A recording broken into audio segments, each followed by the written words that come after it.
ओडे उसा घणी हिते जट वे तू शाम में है ना त मां गाड़ी में तेल वेल विझराया गाड़ी जी मोबिल बोल मटराया पोइ वरी अॻिते हलूं था पहिरों मूंखे जैतून पटे ॾे हा जैतून पटे ॾे हा पहिरों जैतून पटी ॾे पोइ वञ पेट्रोल विझ हल हल तूं हेॾो शाम में बीह ते त मां जैतून तुंहिंजे लाइ पटिया थो पोइ वरी तेल बिल गाड़ी में विझराया ठीक है जल्दी वञ वरी ओडे मथे बीठो ते जैतून वाह हिन खां हाणे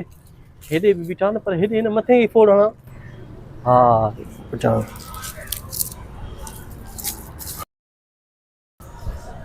अब कह रहा हूँ सर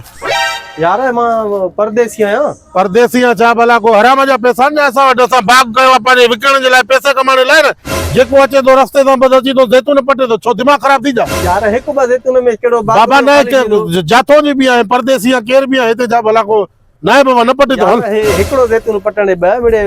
बाबा बाज़ार में मिलंदा न साम्हूं चौक तो वञी वठी खाओ न 100 रुपए किलो त आहिनि चौक तो वठूं पर हाणे गाॾी जो तेल बि ख़तम थी वियो मैडम चए पई त हिकिड़ो तो जैतून मूंखे पटे ॾे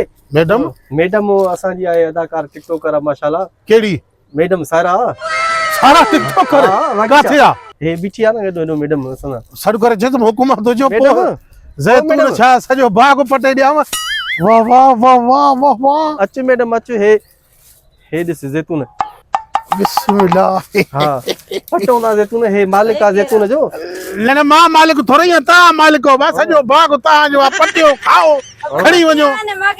त हिन चयो न पटण ॾे पियो मूंखे हाणे चए थो पटियो बिला छे कि मालिक न अहिड़ी ॻाल्हि कोन्हे ता मालिक हे मुंहिंजे चौकीदार बाग जो हल मां तूं टूबेल ते वे हली वॾे संभाल हली टूबेल नथी हले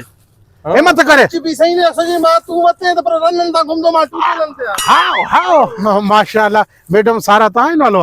माशाल्लाह जैतून पटे ॾे हाणे वात पटे ॾे ॾिस को मसलो ही ना है तो गाड़ी कार ता जी ना गाड़ी हां माशाल्लाह गाड़ी कार माशाल्लाह इन जो कलर भी गाढ़ो जैतून खपन भाई हां जैतून मसलो ही कोने हलो टूबेल ते वेओ खट ते वेओ ता के खारो जैतून जो भरे भी दियोंदा खाराई भी दा चाय भी पियो साजी मिलियो जैतून तो के जे मोरे टूबेल ते वे हेडे बस न सुदिया करी मायूं हलो रे निभागा मसलो ही ना हे ने नो पितड़ो आ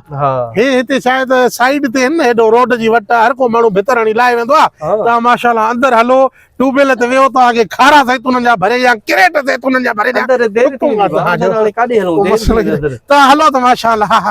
हे हे मा ठरा बाबूडी बरा अल्लाह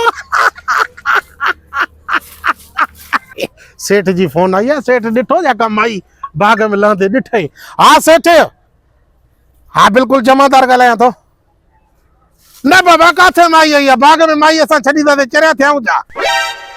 न बा चौकीदार बिठा ने वटसट लगी पया तो के गलत चोंदो रे माई बाई कान आई हां दिल जाए करे अल्लाह बुधी सही मैडम सारा असा जे बाग में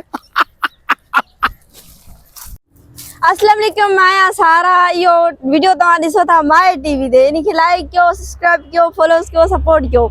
थैंक यू अल्लाह हाफिज़।